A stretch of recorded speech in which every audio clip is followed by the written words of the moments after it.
Good morning to all of you. In the last class, we have discussed about a thermal expansion. Okay, on that thermal expansion, we have see a linear expansion, areal expansion, and volume expansion. Okay, then along that we have see a thermal stress. Okay, what happened? Consider a one rod. Consider a one rod. Now suppose this is the rod having a length L. Consider a rigid rod having a length L. Okay, now we have to prevent this rod with a two rigid support. Okay, on its both end we have to fix that rod in between the rigid support. Okay, we have to fix that rod in between the rigid support, and we have to increase the temperature of the rod. Okay, then we have to increase the temperature of the rod with temperature delta T. Then what happen? This rod want to increase its length, but due to that fixed support at its end, its length can't be increases. Okay, at that time on that rod some stress can be occurred. That stress means the force per unit area on its both the end. Okay, due to the increase in temperature, the rod want to increase its length, but at its both the ends, it's the rod is fixed with the rigid support on its both the end. Due to that rigid support, some external forces means this rod want to increase its length, because due to increase in temperature the rod want to increase its length. When this rod want to increase in temperature, due to that rigid support on its both the ends, some external forces can be occurs. Due to that external forces per unit area means the external stress occurs on that rod. This external stress due to the increase in temperature, therefore that stress is known as a thermal stress. Okay, they write down the rod acquires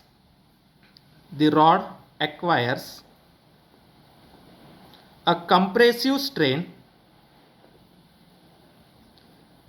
Compressive strain means when that one rigid rod fixed on its both end, fixed with a rigid support, and we want to increase the temperature of the rod, then the rod acquires a compressive strain due to the external forces. Due to the external forces provided by the rigid support, provided due to the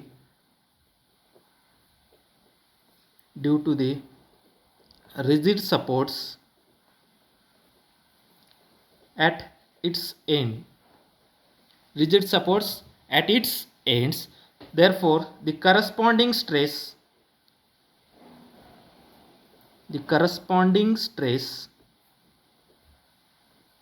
set up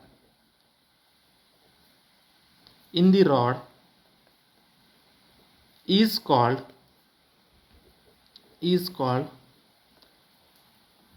thermal stress.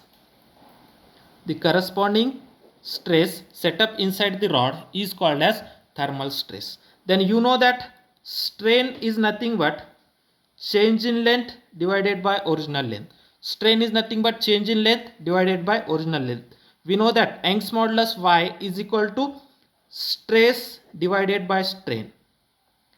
Young's modulus Y is equal to stress divided by strain. From that formula, stress is nothing but Young's modulus into strain. Okay, stress is nothing but Young's modulus into strain. Therefore, thermal stress is equal to Young's modulus into strain. Thermal stress is equal to Young's modulus into strain. Therefore, thermal stress is equal to Young's modulus, and strain is nothing but change in length divided by original length. Okay, therefore, thermal stress, which is equal to Young's modulus into change in length delta L divided by original length. Now, this is the equation number 1. Then we know that the coefficient of linear expansion, already we have to see this, the coefficient of linear expansion, what is the coefficient of linear expansion? Alpha L. Okay, alpha L, which is equal to delta L by L into delta T. Okay, coefficient of linear expansion alpha L is equal to delta L by L into delta T. From that, delta L by L is equal to how much? Alpha L into delta T. Okay, delta L by L is equal to alpha L, that is coefficient of linear expansion, into change in temperature. Now substitute that equation 2 in place of delta L by L. Okay, substitute equation 2 in equation 1, then thermal expansion is equal to Young's modulus into alpha L into delta T. Substitute equation 2 in equation 1. Substitute equation 2 in equation 1. Okay, in place of delta L by L, we have to put alpha L into delta T. Therefore, thermal stress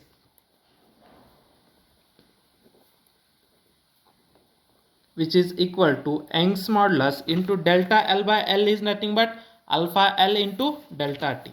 Young's modulus into alpha L into delta T. Now this is the expression of thermal stress. Okay, from that thermal stress is nothing but force per unit area. Therefore, for small temperature delta T, the force is delta F and the area of cross section is A. Therefore, delta F by A is equal to Young's modulus into coefficient of linear expansion into delta T. From that, the force acquired on both the ends of the rod, that is delta F, is equal to area into Young's modulus into coefficient of linear expansion into change in temperature. Okay, now this is the equation 3, this is the equation 4. Equation 4 gives the thermal force acting on both the ends of a rod. Okay, this much force can be act on the ends of the rod. Now next we have to see the anomalous behavior of water. The water having some specific behavior, that behavior is known as a anomalous behavior. We have to see the anomalous behavior of water. Anomalous behavior of water. Now what happened? We have know that generally any element or any substance can expand on heating. Okay, if you increase its temperature, means if you are heating, then that substance can be expand, and if you want to decrease its temperature, means we want to cooling, then the substance will be contract. Okay, means any elements can be expand on heating and contract on cooling. Okay, any substance can be expand, generally any substance can be expand on heating and contract on cooling. Then we have to draw a graph between volume of water versus temperature. Now this is the temperature in degrees Celsius and here volume. Okay, volume we have to take on a y-axis and temperature on a x-axis. We have to draw a graph. Okay, now suppose this is the 5 degree, 10 degree, 15 degree, 20 degree. Okay, now this is the volume that is 1. What is its unit? 1 cubic meter, that is 1.50, that is in cubic meter. Now see here, if you at 20 degrees Celsius, the water having a some volume. At 20 degrees Celsius, water having a some volume. If you decrease the temperature, the volume of the water will be decreases. The volume of the water will be decreases. Okay, up to a 4 degrees Celsius. Okay, means up to a 4 degrees Celsius. Now suppose this is the 0 degree, 1 degree, 2 degree, 3 degree, 4 degree.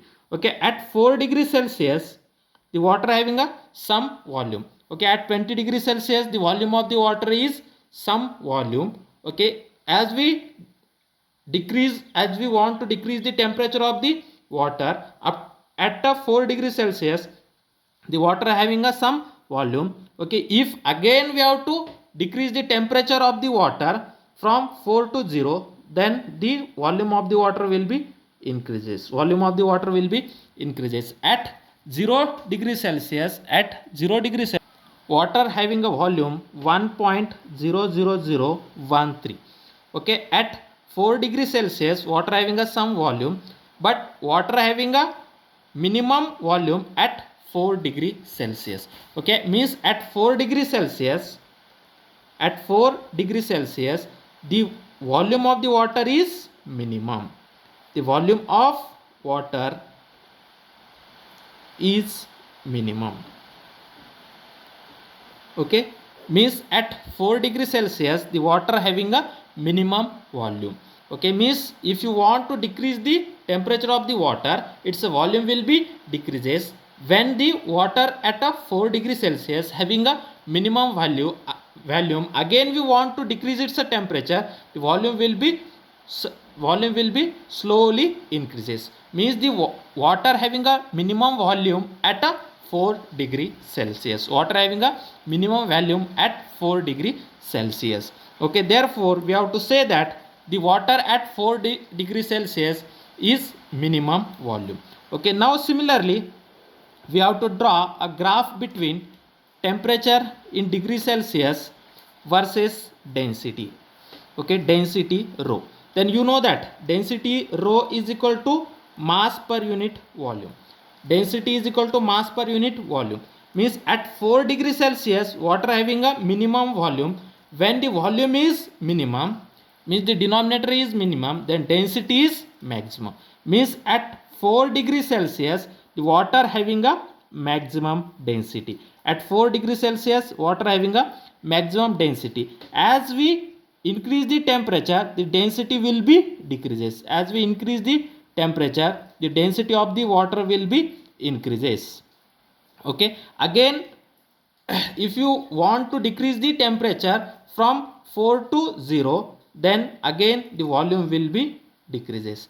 Means the water having a maximum volume, okay, maximum the water having a maximum density at 4 degree Celsius. Okay, therefore water having,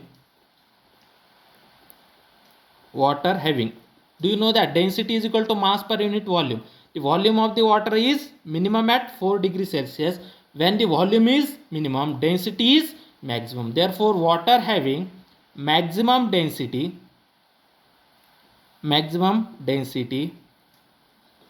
at 4 degree Celsius. Okay, water having a maximum density at 4 degree Celsius and water having a minimum volume at 4 degree Celsius. Okay, at 4 degree Celsius, water having a minimum volume and maximum density. Write down, at 4 degree Celsius, water having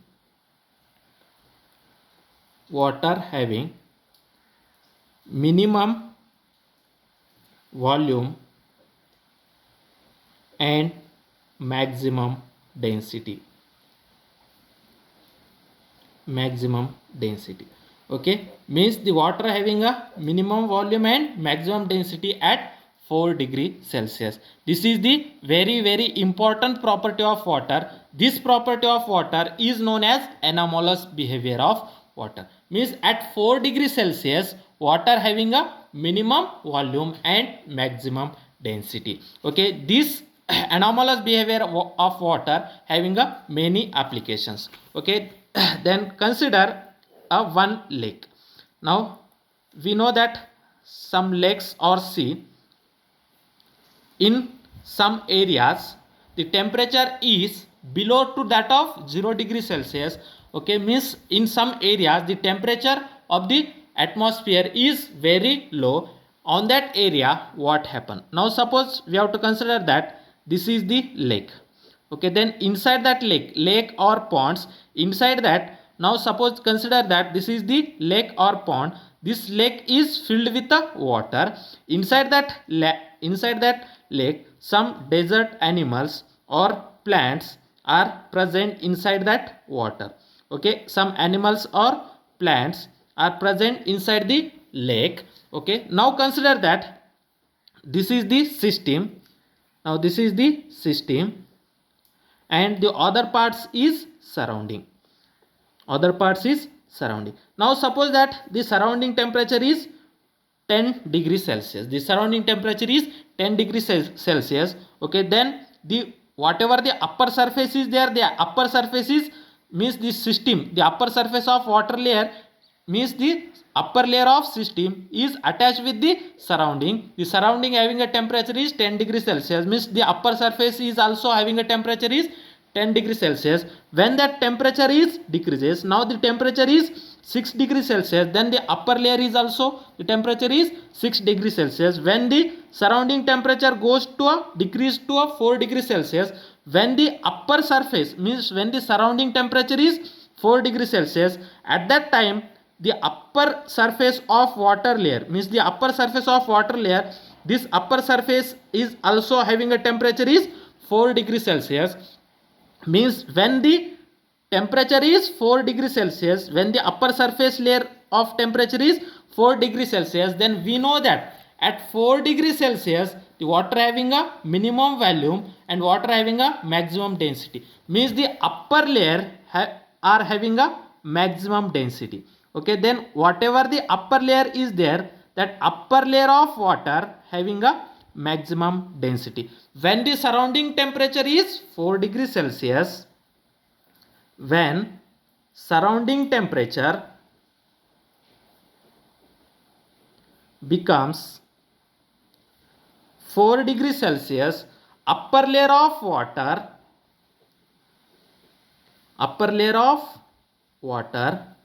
becomes, okay, when the surrounding temperature is 4 degrees Celsius, the upper layer of water is also 4 degrees Celsius. When the upper layer of water, its a temperature becomes a 4 degrees Celsius, when the temperature becomes a 4 degrees Celsius, what happen?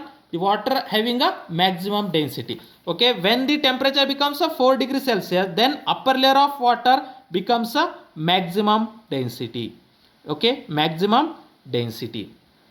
Okay, then the upper layer becomes a maximum density. When the upper layer becomes a maximum density, we know that when the density is maximum, then that particles will be sink inside. Okay, means the upper layer density is maximum. When the upper layer density is maximum, when density is maximum,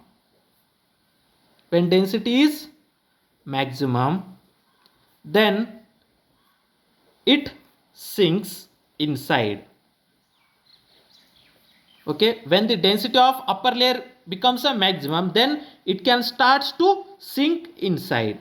Okay, then whatever the upper layers are there, that upper layers want to sink inside, and whatever the lower layer is there, the lower layer becomes a upper layer. Lower layers goes in a upper layer. Lower layers goes in the upward sides, and the upper layer goes inside the water. When that upper layer goes inside the water, here is some water is there. When that upper layer having a maximum density goes inside, when the upper layer is at topmost surface, its temperature is 4 degrees Celsius. When it goes inside, okay, it is contact with the water, then again its temperature will be increases, then again that its temperature is more than 4 degree Celsius. Okay, when that again temperature goes to a 0 degree Celsius, when the temperature is 0 degree Celsius, then the upper layer is converted into ice. The upper layer is converted into ice. When the temperature is again goes to a means again decreases and goes to a 4 degree Celsius, then that upper layer converted into ice, but that ice are not having a maximum density, means the ice doesn't have a maximum density, then that ice can't be goes inside, then that ice layer is on the surface only. The ice layer is lies on the surface only.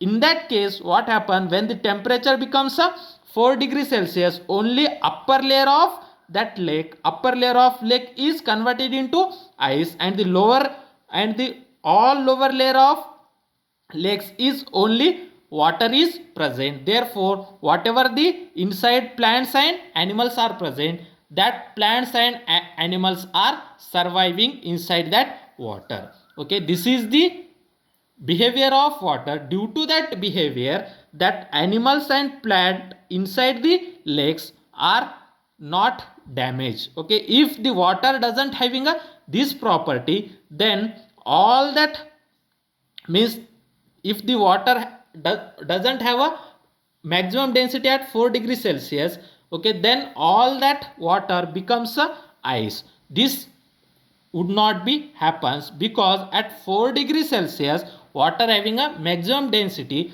when the water becomes, when the density of water at 4 degrees Celsius is not maximum, means at 4 degrees Celsius only upper layer of water will be converted into ice. But we know that at 4 degrees Celsius water doesn't having a maximum density, therefore whatever the inside ice layer is there, that ice layer can't goes inside the water, therefore the ice layer will be present on the upper surface only, and the below that ice layer water will be present. Inside that water, whatever the animals and plants are there, that can't be harmful by the that ice. Okay, this ice can't be harmful to the animals and plant which is present inside the water, therefore inside the water plants and animals will be survive. Okay, due to this anomalous behavior of water, the whatever the plants and animal present inside the lakes, that can't be harmful by the, if the temperature of the surrounding is 0 degree Celsius, then also the inside the lakes and pond only upper layer is converted into ice and lower layer is water is present. Okay, this is helpful to survive the marine animals or desert animals.